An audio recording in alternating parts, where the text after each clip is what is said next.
The morning sun rose over HFY Colony like it did every other day. Children walked to school. Workers filled the streets. Coffee shops opened their doors. It was a peaceful Tuesday in the year 2847, and nobody knew it would be their last peaceful day. Do-Yun Park stood on his balcony, drinking tea and watching the city wake up. He was 67 years old, retired from the Terran fleet for almost 20 years. Now he served as the civilian governor of HFY, a job that mostly involved attending meetings and cutting ribbons. He liked the quiet life. After 30 years of military service, he had earned it. His communicator buzzed. It was his granddaughter, Yuna. "Grandfather, don't forget lunch today," she said. "You promised." Do-Yun smiled. "I never forget lunch with you." "The restaurant near your university, yes?" "Yes, 1 o'clock. Don't be late," he promised he wouldn't. Then he finished his tea and went to work. At the Colonial Defense Center, Taiwo Troya was running another boring drill. He commanded 12 ships, all of them old, all of them slow. The Terran Republic hadn't built new warships in almost 400 years. They didn't need them. Humanity had chosen peace. They solved problems with words, not weapons. Taiwo often wondered why they even had a defense force. Pirates sometimes caused trouble, but nothing serious. His job was mostly paperwork. His censor officer, a young woman named Soman, suddenly sat up straight. "Sir, I'm detecting hyperspace signatures." "Multiple signatures." Taiwo walked over to her screen. "Probably merchant ships." "Check the registry." "I did, sir." "They're not in the registry?" Her voice trembled. "Sir, I'm counting 50 signatures." "No, wait, 100. 200. The color drained from Taiwo's face? "Sound the alarm," he said quietly. Then louder, "Sound the alarm. Get everyone to battle stations." The ships emerged from hyperspace like a swarm of insects. They were black and angular, covered in spines and weapons. Velthari warships? The Velthari Dominion was an empire of insectoid aliens who believed that strength was the only law. They had watched humanity spread across 3 star systems without any real military.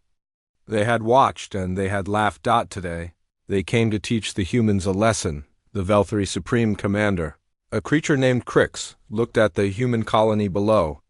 He saw cities full of soft creatures. He saw 12 tiny ships rising to meet his fleet of 300. He felt something like joy. "They send toys against us," he said to his officers. "Destroy them. Then burn the cities." Taiwo knew he was going to die. He knew his ships were going to die. But maybe, if they fought hard enough, they could buy time for the civilians to evacuate. "All ships, engage the enemy," he ordered. "Make them pay for every meter." The battle lasted 11 minutes. Human ships fired everything they had. They destroyed 8 Velthari vessels. Then they were gone, blown apart like paper in a storm. Taiwo's flagship was hit by 4 missiles at once. The last thing he saw was fire. On the ground, Do-Yun felt the building shake. He ran to the window and saw the sky burning. Velthari ships hung over the city like demons, raining fire down on everything below. His communicator screamed with emergency alerts. "All citizens evacuate immediately." "This is not a drill." "All citizens." The building across the street exploded. Then the one next to it. Then the one next to that. Du-Hyen called Yuna. The call wouldn't connect. He tried again. Nothing. He ran for the door. But the ceiling came down on top of him, across the city. Yuna was in our university library when the attack began. She heard explosions in the distance, then closer, then everywhere. Students screamed and ran. The librarian shouted for everyone to get to the basement. Yuna tried to call her grandfather. No answer. She tried to call her mother on Earth. No connection. She was running for the stairs when the library was hit. The floor disappeared beneath her feet. She fell into darkness, buried under broken concrete and twisted metal. The bombardment lasted 3 hours. When it finally stopped, HFY Colony was gone. Where a city of 2 million people once stood, there was only ash and rubble. The Velthari didn't land troops. They didn't take prisoners. They simply destroyed everything, then moved on to their next target. 2 more human colonies burned that day. Miran, Songdo, Combined with Hawan, 4.7 million humans died before dinner time on Earth. The news arrived like a punch to the heart. People gathered around screens, watching footage of burning cities. They saw Velthari ships hanging in the sky like gods of death.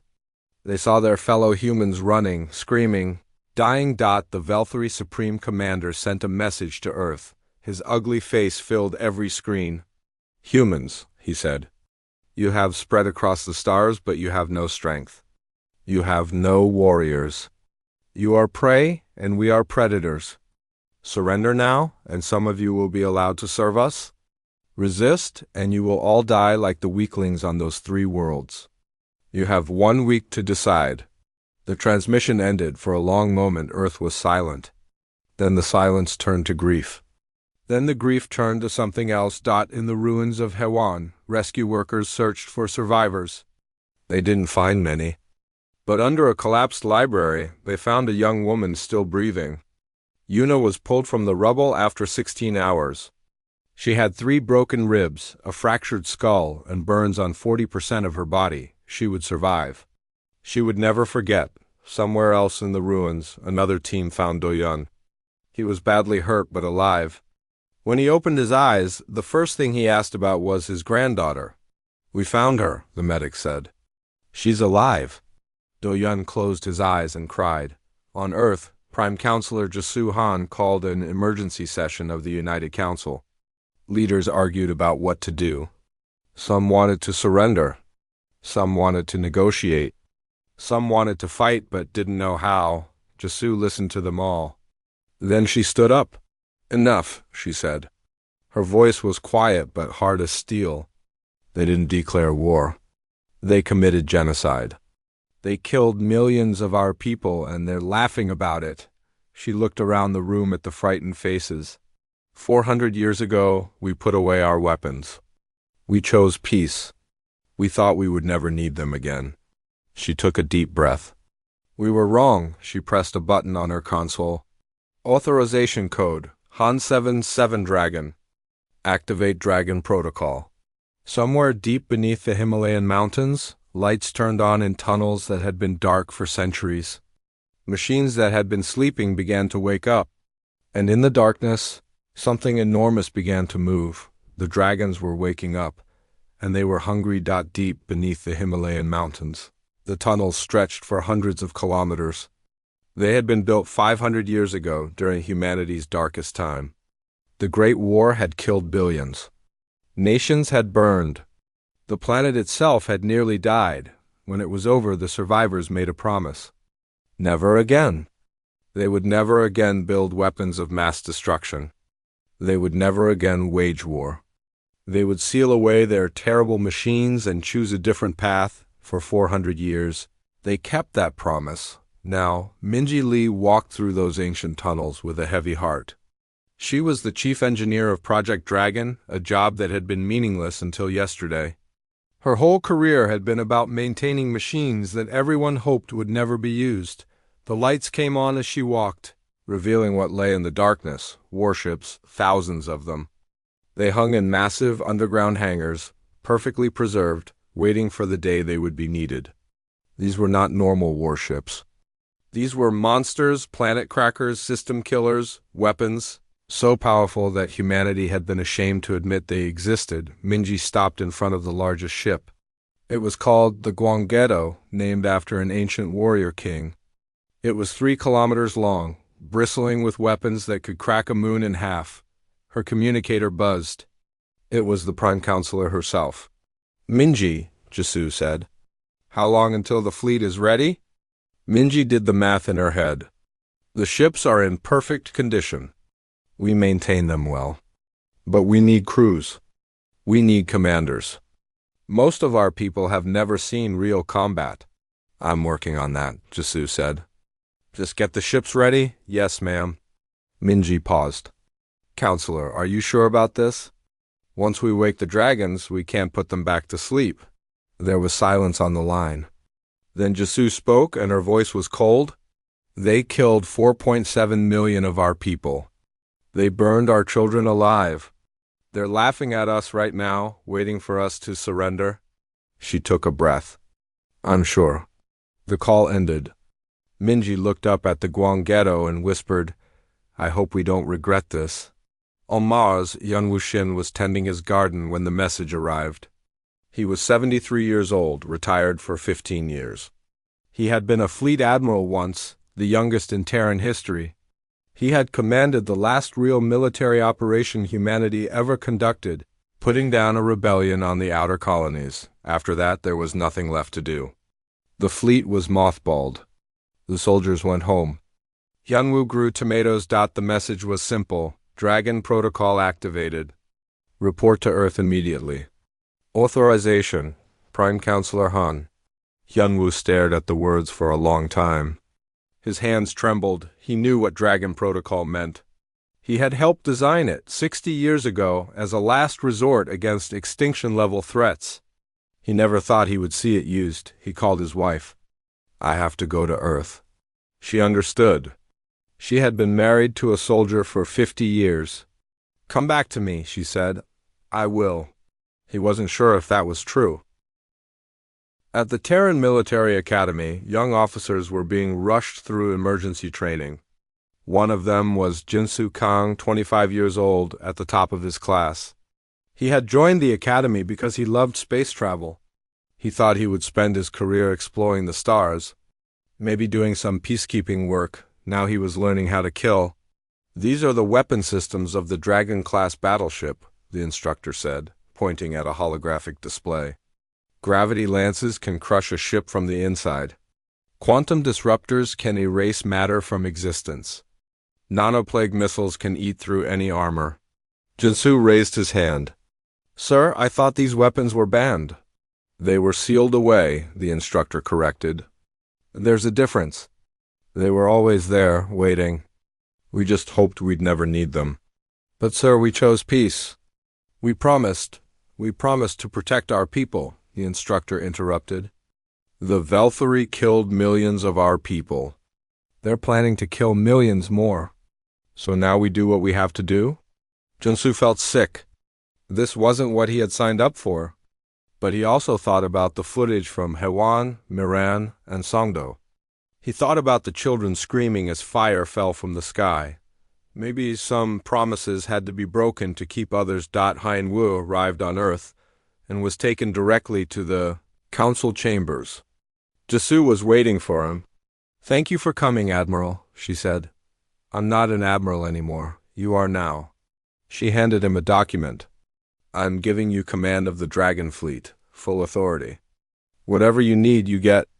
Yunwu read the document. His title was Supreme Commander, a rank that hadn't existed in 4 centuries. The last time someone had this title, he nearly destroyed the world, Yunwu said. The last time someone had this title, he saved what was left. Jinsu met his eyes. I know what I'm asking you to become. I know the cost. But I also know that you're the only one who can do this. Yunwu thought about his garden on Mars. He thought about his wife. He thought about the peaceful retirement he had earned. Then he thought about 4.7 million dead humans, and the millions more who would die if he said no. I'll do it, he said. But I want you to understand something.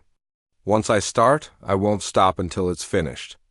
There will be no negotiation, no mercy. They wanted to see what humanity can do, so I'm going to show them. Jinsu nodded. Show them.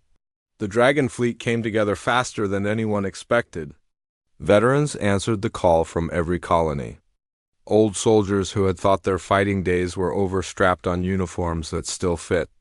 Young officers like Jinsu were thrown into positions of responsibility they weren't ready for.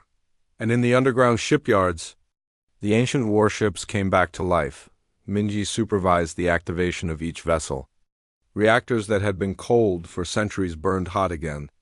Weapon systems ran diagnostic checks and found themselves in perfect working order. Navigation computers updated their star maps and calculated routes to Velthari space. 10,000 ships. It was the largest fleet humanity had ever assembled. On the surface, people watched the ships rise from hidden locations all over Earth. They came up from under mountains, from beneath oceans, from inside asteroids.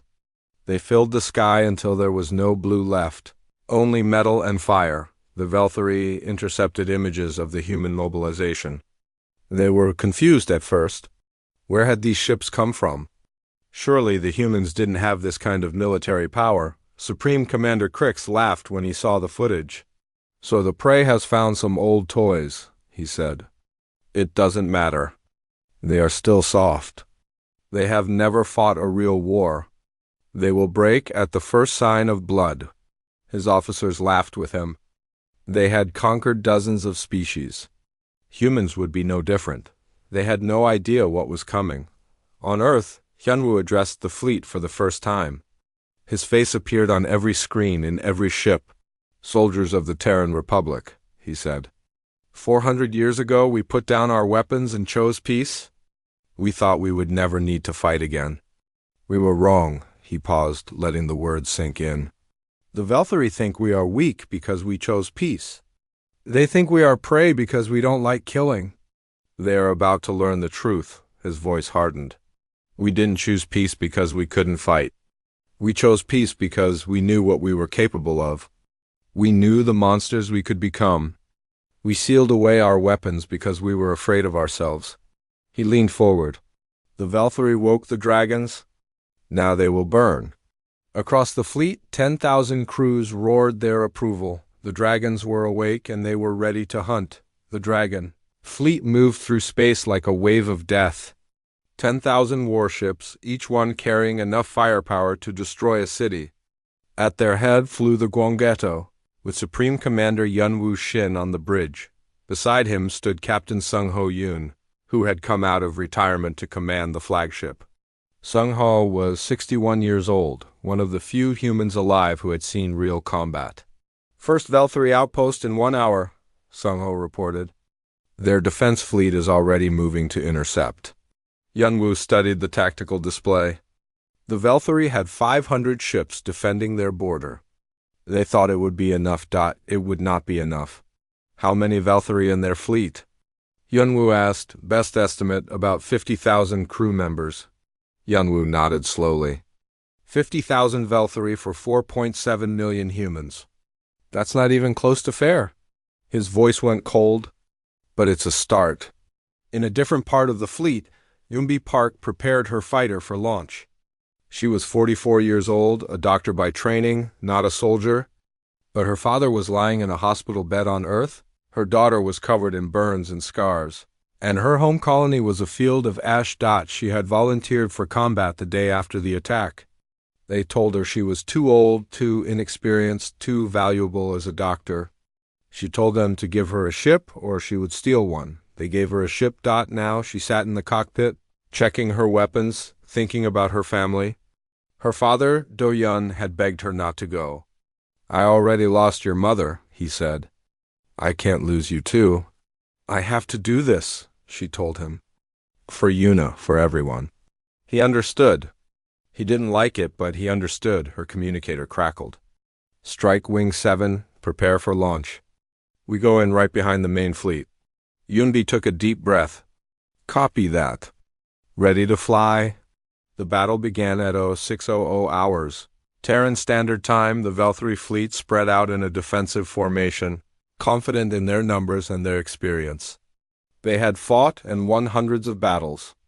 They had never lost a war. The Dragon fleet did not slow down. They did not spread out. They flew in a tight formation, straight at the center of the Valkyrie line. They're charging right at us, a Valkyrie officer reported. No tactics at all. They must be desperate. Let them come, the Valkyrie commander said. We'll crush them in seconds. The fleets were 30 seconds apart when the dragon ships opened fire. The Valkyrie had never seen weapons like these.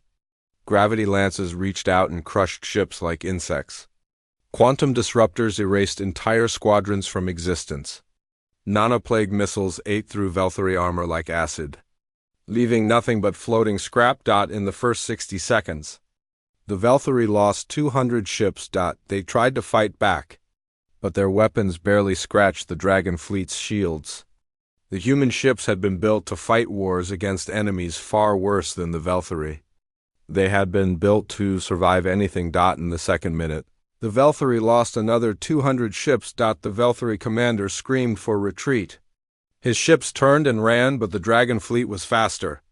They hunted down every fleeing vessel, every escape pod, every lifeboat. No survivors. The battle lasted 17 minutes. 500 Velthari ships destroyed. 0 human losses. On the bridge of the Guanghetto, the crew stared at their screens in disbelief. They had trained for this, prepared for this, but they had never imagined it would be so one-sided. Sung Ho looked at Hyunwoo. Orders, sir. Hyunwoo's face was stone. Continue advance. Next target, Velthari colony world of Crax Prime, population 80 million. There was a moment of silence. Everyone understood what that meant. Sir, Junsu spoke up from his station. He had been assigned to the flagship as a junior tactical officer. Are we going to bomb the colony? There are civilians there. Hyunwoo turned to look at him. Were there civilians on Hwang? On Naran? On Sondo? Yes, sir, but then they should have thought about that before they bombed ours. Junsu wanted to argue, but he saw the look in Hyunwoo's eyes. There was no mercy there. Only cold, calculated revenge. The Dragon Fleet reached Crax Prime 6 hours later. The Velthari had more ships waiting for them, 1,000 this time, but the result was the same. Human weapons tore through their defenses like they weren't even there. Then the fleet turned, its guns on the planet, but Hyunwoo didn't bomb the cities.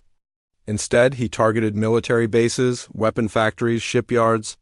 He destroyed everything that could be used to make war, but he left the civilian areas alone. Sung Ho was surprised. I thought we were going to burn it all. Not yet, Hyunwoo said. First, we take away their ability to fight. Then we make them watch as we destroy everything they've built. I want them to feel helpless. I want them to feel exactly what our people felt. In her fighter, Yunbi led her strike wing against a ground target, a military command center buried under a mountain. They punched through the Velthari air defenses like they were made of paper. Target destroyed, she reported. Moving to secondary objective. Her wingman, a young pilot named Jihoon, flew beside her. Commander Park, there are Velthari escape vehicles leaving the base. Should we pursue? Yunbi hesitated.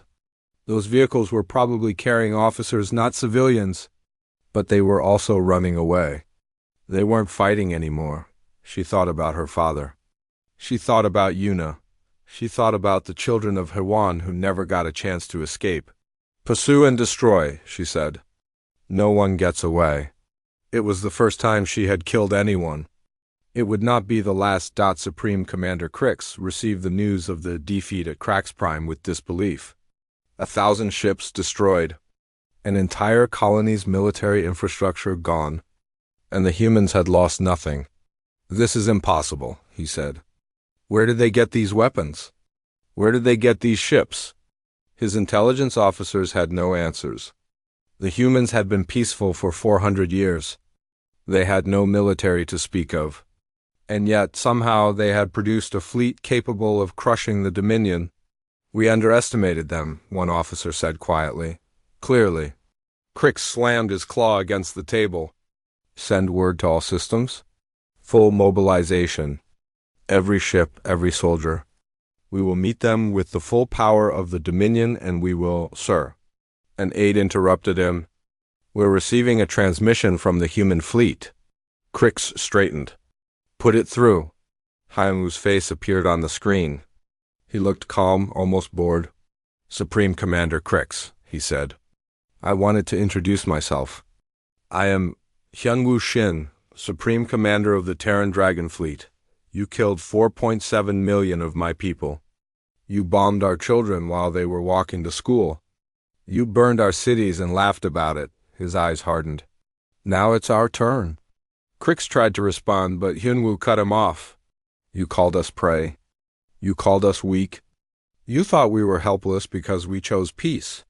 A small, cold smile crossed his face. We didn't choose peace because we were weak. We chose peace because we knew what we were. We knew the monsters we could become. He leaned forward. You woke the dragons, Crix. Now you're going to burn. The transmission ended. Crick stood in silence for a long moment. For the first time in his life, he felt something he had never felt before. Fear. The human fleet was coming, and nothing could stop them. Across the galaxy, other alien civilizations watched the war unfold. They had known humans as peaceful traders, friendly diplomats, harmless neighbors. Now they saw something else. They saw humans cutting through the Velthri dominion like a hot knife through butter. They saw ancient weapons that could destroy planets. They saw a species that had pretended to be sheep but was really a pack of wolves, and they were terrified. Because if the humans could do this to the Velthri, they could do it to anyone. The dragons had risen, and the galaxy would never be the same. 3 months after the first battle, the dragon fleet had destroyed everything in its path. 12 Velthri colony worlds had fallen. Their military was shattered. Their empire was burning. Yuna Kim walked through the ruins of a Velthri city, stepping over broken buildings and shattered machines. She wore the uniform of a combat medic now, having joined the fight despite her injuries. The burns on her arms still hurt, but she didn't care. She needed to be here. She needed to see. A Velthri child was crying in the rubble. It was small, about the size of a human toddler, with gray skin and 4 arms. It was covered in dust and blood. Yuna stopped. The child looked up at her with huge, terrified eyes. For a moment she thought about Hewan. She thought about human children crying in the ruins, dying in the fires. She thought about the Velthri ships dropping bombs on schools and hospitals. Then she knelt down and held out her hand. "It's okay," she said softly. "I'm not going to hurt you." The child didn't understand her words, but it understood her tone.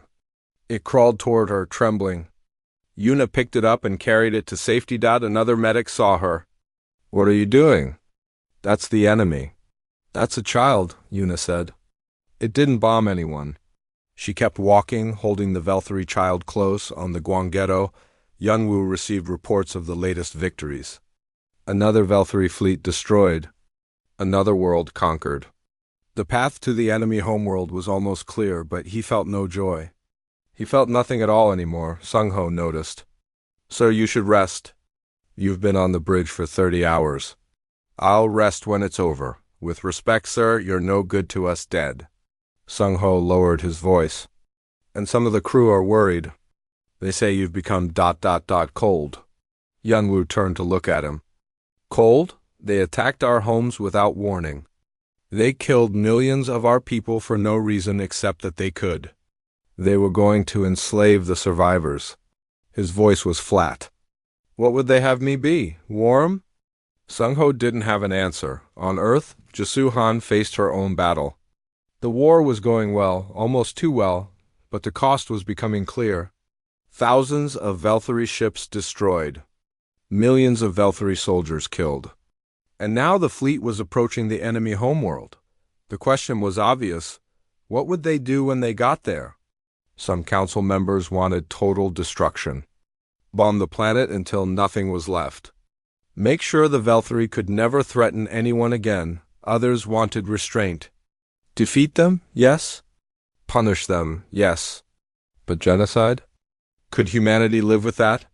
"We didn't start this war," one counselor argued. "But we have to end it in a way we can be proud of." "Proud?"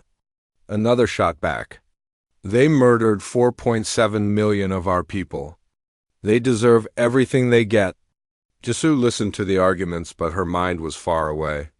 She thought about the recordings from Hewan, the children screaming, the buildings falling, the sky on fire. She thought about the parents, who would never see their sons and daughters again. She also thought about the Velthri child that Yuna had rescued. She had seen the report. What were they becoming? Taiwu Choi had survived the first battle at Hewan. He had floated in space for 6 hours before being picked up by a rescue ship. Half his crew was dead. The other half wished they were. The Velthri had taken him prisoner. He spent 3 weeks in one of their camps. Before human forces freed him, he didn't talk about what happened in those 3 weeks. He didn't have to. The scars on his body and the emptiness in his eyes said everything. Now he commanded a ship in the Dragon Fleet. The Dokdo. He had requested frontline duty. He wanted to kill Velthri. He wanted to kill as many as he could. Captain, his sensor officer reported.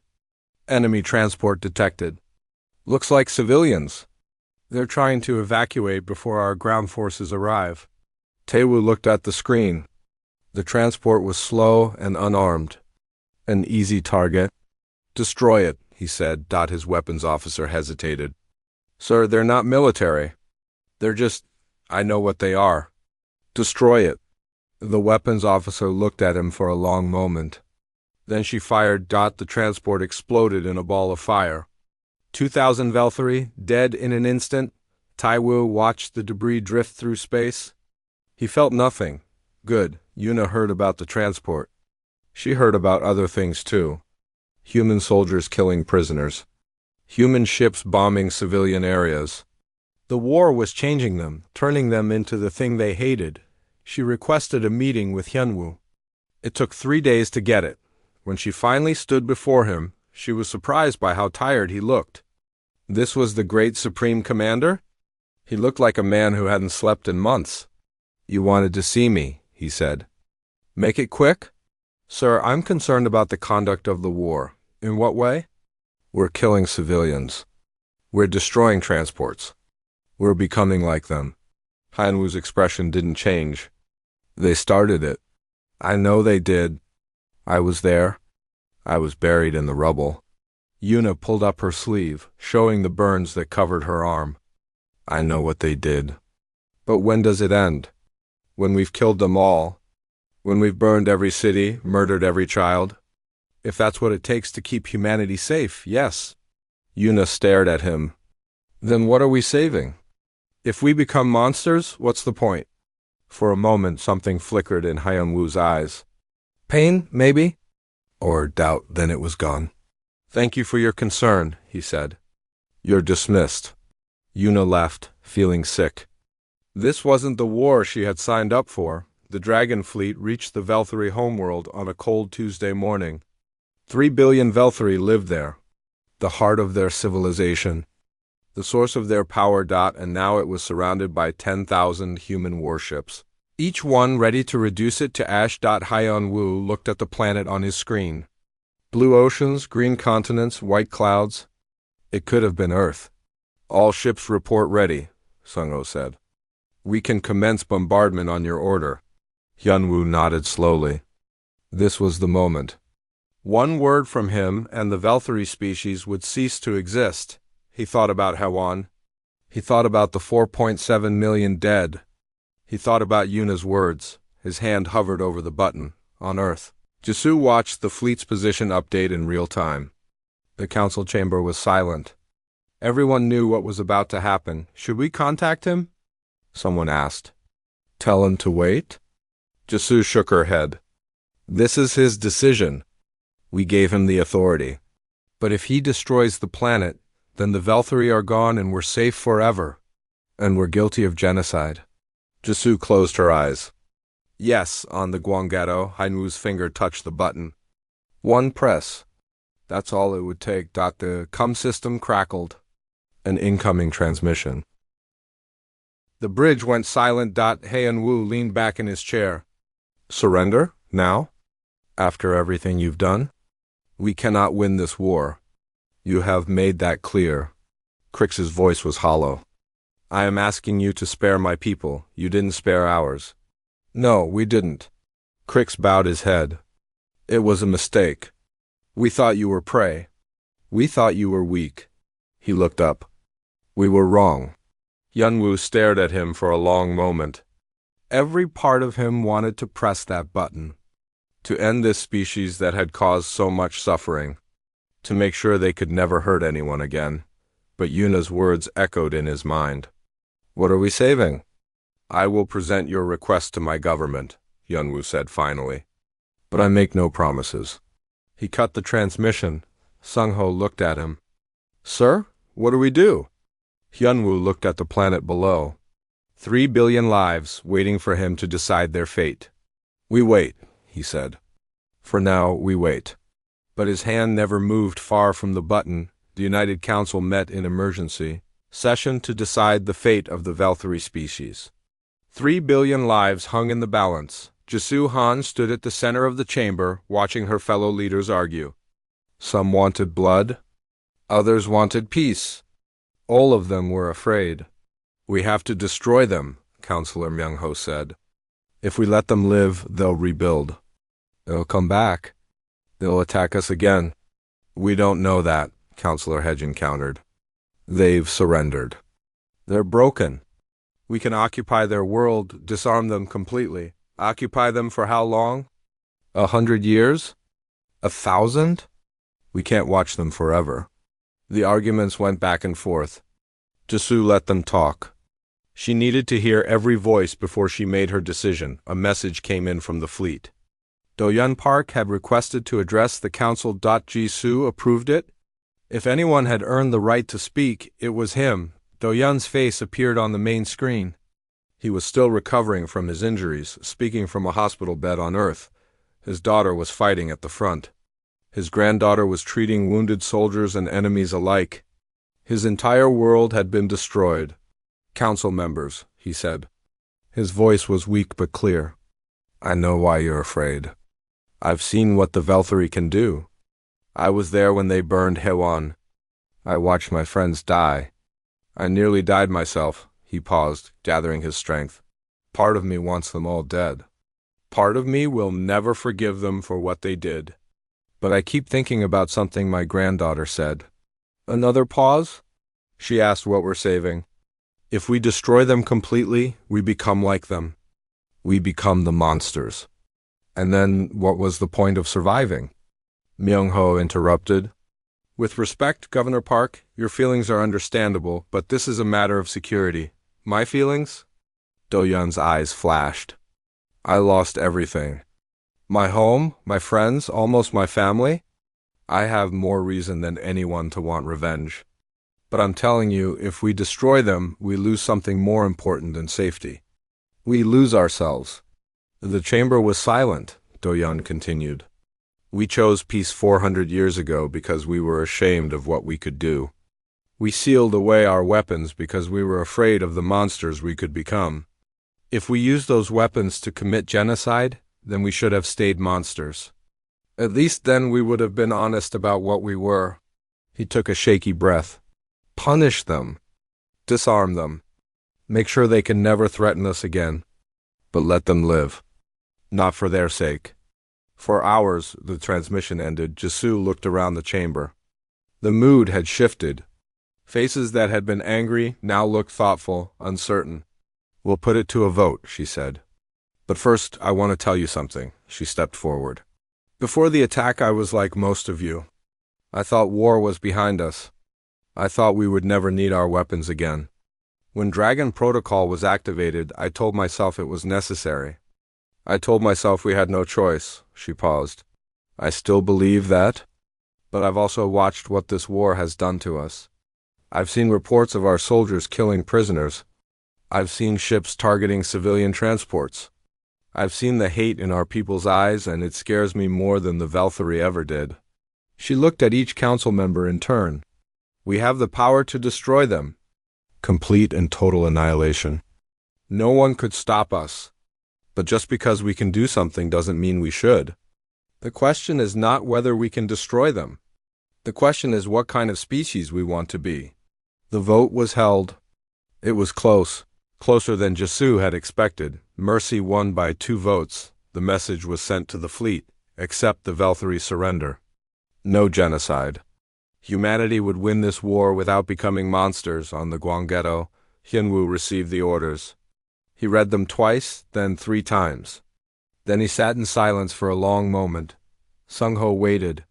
The whole bridge waited. Finally, Hyunwoo opened a channel to the Valkyrie homeworld. Supreme Commander Crix, the Terran Council has accepted your surrender under the following conditions. He listed them. Complete disarmament. War crime tribunals. Reparations to human colonies. Permanent military oversight. The Valkyrie would survive, but they would never be a threat again. When he finished, Crix was silent for a long moment. Then he spoke. We accept your terms. Just like that, it was over. The war lasted 4 months. The Velthari lost everything they had built over 1,000 years. Their fleet was destroyed. Their military was disbanded. Their empire was ended, but they survived. Human forces landed on the Velthari homeworld, not as conquerors, but as wardens. They would stay for years, maybe decades, making sure the peace was kept. Taiwu was not happy with the decision.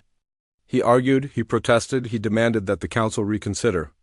When they refused, he resigned his commission. "They killed my friends," he told Yunbi. "They tortured me for 3 weeks. And now we just let them live?" Yunbi understood his anger. She felt it too sometimes. But she had seen the Velthari cities, the Velthari children, the Velthari families trying to survive just like human families. They weren't all monsters. "We let them live because that's who we are," she said. "Or who we want to be." Taiwu shook his head. "I don't know if I can be that person." He left military service and disappeared. Yunbi heard he went to the outer colonies, where he could be alone with his ghosts. She hoped he would find peace someday. She wasn't sure he would. Yuna stayed with the medical corps. She worked in Velthari hospitals, treating humans and aliens side by side. It was hard at first. Some of her patients hated her. Some of her fellow medics questioned her loyalty, but slowly, things got better. Wounds healed. Trust grew. One day, she treated a Velthari soldier who had fought at Hewan. He had been there when the bombs fell. He had helped kill her people. She treated him anyway. When she was done, he looked at her with confusion. "Why did you help me?" "I am your enemy." "You were my enemy," she said. "Now you're my patient." "That's the only thing that matters." He stared at her for a long time. Then he said something she didn't expect. "I'm sorry. For what we did. For all of it. It wasn't enough. Nothing would ever be enough. But it was a start. Years passed. The occupation continued. Human and Velthari learned to live together, if not as friends, then at least not as enemies. On Hewan, the colony was rebuilt. New cities rose from the ashes. A memorial was constructed in the capital, bearing the names of all 2.3 million people who died that day. Do-yun visited the memorial often.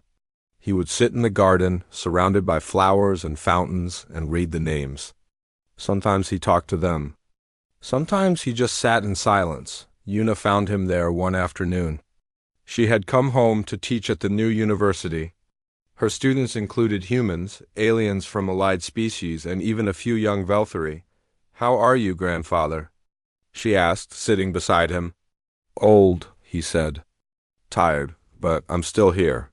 She took his hand. They sat together watching the sunset. "Do you think we did the right thing?" she asked. "Letting them live?" Do-yun thought about it. "I don't know. Maybe they'll attack us again someday. Maybe our grandchildren will have to fight this war all over again." He paused. "But I think about the alternative. I think about what we would have become if we'd destroyed them. And I know we made the right choice." Yuna nodded. "We woke the dragons to save ourselves. We put them back to sleep to save our souls." Do-yun smiled. "That's a good way to put it." On Earth, the dragon fleet returned to its hidden shipyards. The ancient warships were powered down and sealed away once more. Hyun Woo-shin oversaw the process personally, making sure every weapon was secured, every system was locked. When it was done, he stood before the empty hangar where the Gwanggaeto had rested. "Sleep well," he said quietly, "and pray we never need you again." He retired to Mars, back to his garden and his wife. He never spoke of the war. He never wrote his memoirs. He just grew tomatoes and watched the sun set. Some nights he dreamed of fire. But less often as the years went by, the galaxy learned the truth about humanity that year. The humans were not aggressive.